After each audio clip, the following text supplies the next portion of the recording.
see those 6 classes. And this is just 2 weeks away from Hanukkah. This is such a good time for us to be sitting, just looking at ourselves as we are, like our practice with the Hanukkah candles, not to use our bodies and our minds for any other purpose, but look at them in and of themselves. So Rabbi David, please lead us. Oh my goodness, what a beautiful kavanah from you, Jason. So Jason is alluding to the the practice that is already quite an old practice of asur lishtamesh b'nerot Hanukkah, that we don't use the candles of Hanukkah for any purpose. They have intrinsic, inherent, non-utilitarian usage, as it were. They're just lights. And the practice, of course, from the ancient Kabbalists is to look at the candles of Hanukkah in a kind of, I guess, visualization or contemplation or concentration practice, where one receives the light of the candles of Hanukkah without wanting to use it for any purpose, to dispel darkness or to find your keys or any other such thing. And that becomes also a reason why the Sefer Tzirah, the 3rd to 6th century magical work of Jewish, I guess, shamanism, or whatever we might want to call it, said that this particular month of Kislev, the month that we're in, is really a month of softening the eyes and allowing our eyes to see what they see, and to not and do what's called tikkun ha'inayim, to rectify the eyes. And of course, our mother, the matriarch Leah, is introduced in last week's Torah portion and in this week's Torah portion, and she's introduced us as the one who had soft eyes, and the eyes of Leah were very soft. And as I was saying in the earlier class, that Leah is very much the mother of Hanukkah. The Hanukkah story is very much connected to Leah for all kinds of reasons. So what a wonderful intention, to Jason, for you to bring us in unexpectedly. I love that. The ways that we instrumentalize our lives. Of course, no one is more instrumentalized probably in the patriarchal narratives of our people than Jacob, whose story will continue in this coming week. Jacob really is a man on the run. He's running everywhere to find himself. And actually, the irony of Jacob's life is that he only becomes who he is by not running away, but by turning back. And it's in Jacob's moments of return, whether returning as he will this week across the river to somehow meet some mysterious wrestling appointment, where he finally comes face to face with the name, his own name. And in seeing himself clearly, of course, he invokes the paradox of change, that nothing changes until it becomes what it is. Nothing will change until it becomes what it is. And so, in a moment, in about 20 seconds or so, we're going to ring a bell, and just inviting you for the next 18 minutes during our sit to practice returning. The mind will run, the heart will run. And it's the simplest practice. As soon as you're aware that you've gone away from your object of awareness, very gently note that. And then gently pull yourself, direct yourself back to the breath or to the body. Most of today's sit will be happening in silence. And so I hope you enjoy that and it supports you.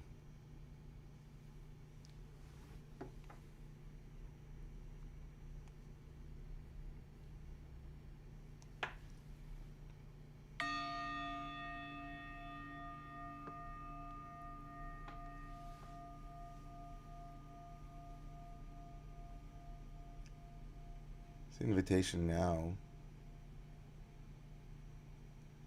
is to settle. And let's see if we can settle today without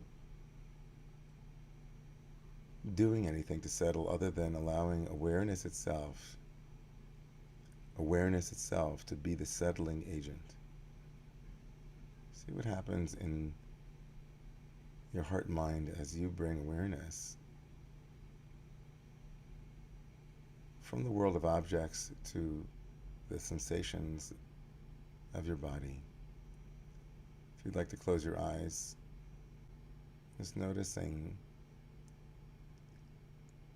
what happens to your heart and mind when you bring awareness from the quote-unquote world out there to the immediate experience of your own of your own head, your own cluster of sensations from the top of your head all the way through the front and back of your body.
And just for these first few minutes, just allowing whatever sensations arise, or the place where you've directed attention and its sensations, your sensations, to be the anchor. Some of you might want to keep the whole body as your point of contact.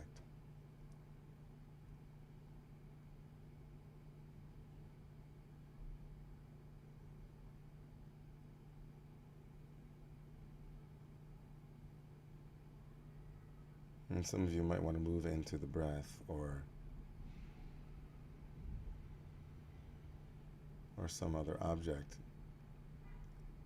whatever it is that anchors you for the next longer stretch.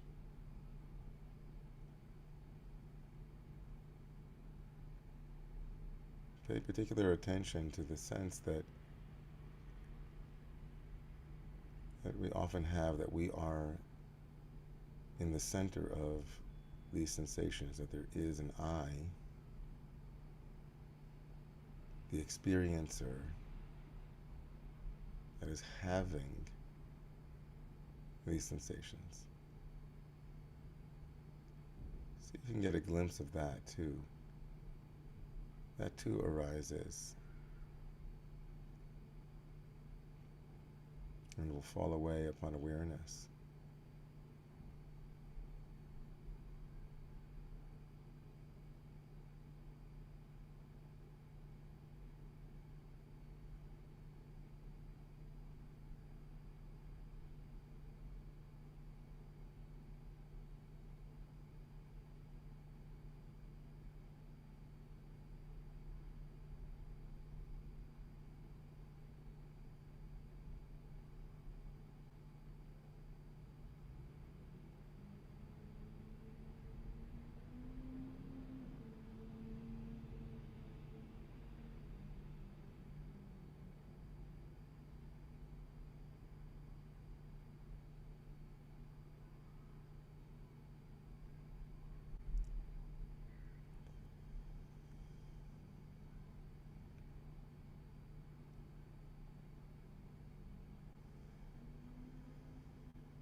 Wherever you are, just to come back very gently, to return.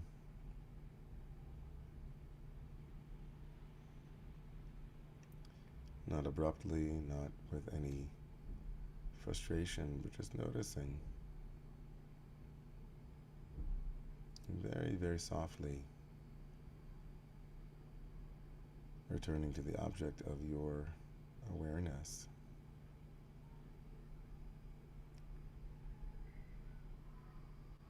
And in the final 5 minutes of our sit today, just noticing if you, or if I, if all of us have a subtle awareness of awareness itself coming from inside our heads or behind our eyes, as if the objects of awareness are literally being seen by our physical eyes. And that too, that cluster of sensations of solidity that I am looking, I am observing, can also be itself held in the condition of awareness. Sensations arising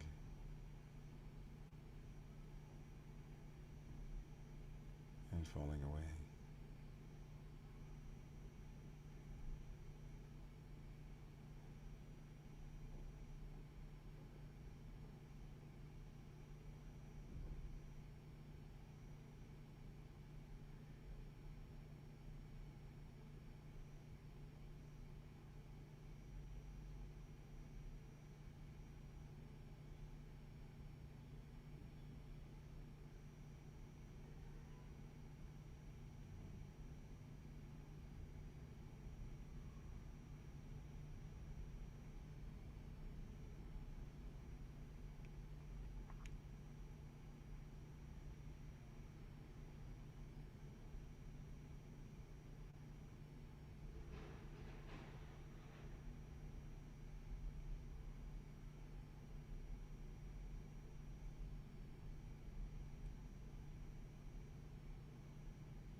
Thank you so much, everyone, for being with us today